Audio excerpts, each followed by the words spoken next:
Bonjour à tous, merci de choisir France 24 pour vous informer. Vous êtes au cœur de l'info.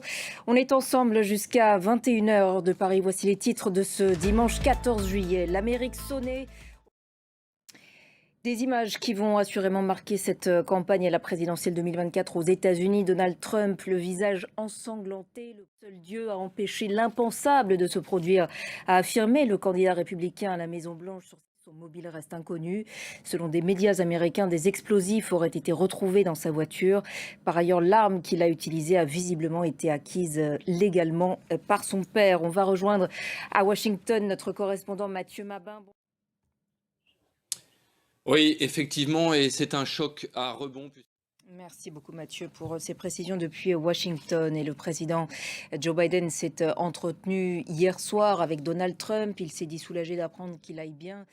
Je vous le disais également en titre, au lendemain du raid israélien sur le camp de déplacés d'Al-Mawassi près de Khan Younes qui a fait au moins 92 morts et des centaines de blessés.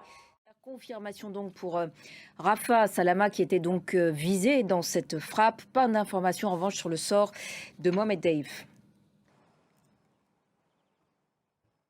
Merci beaucoup Claire pour ces détails depuis Jérusalem. Jour de fête nationale ici en France, en ce 14 juillet, le traditionnel défilé a eu lieu sous le signe du 80e anniversaire de la Libération.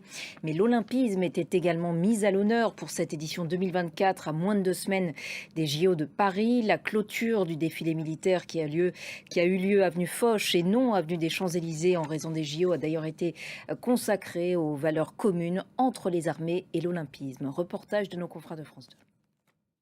Et après avoir été mise à l'honneur donc dans le cadre de ce défilé du 14 juillet, la flamme olympique est toujours en train d'effectuer un périple de 12 heures au cœur de Paris.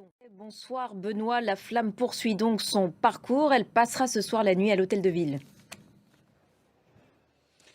Merci beaucoup Benoît et sachez que vous pouvez suivre en direct le parcours de la flamme olympique à travers Paris avec notre live blog sur notre site internet.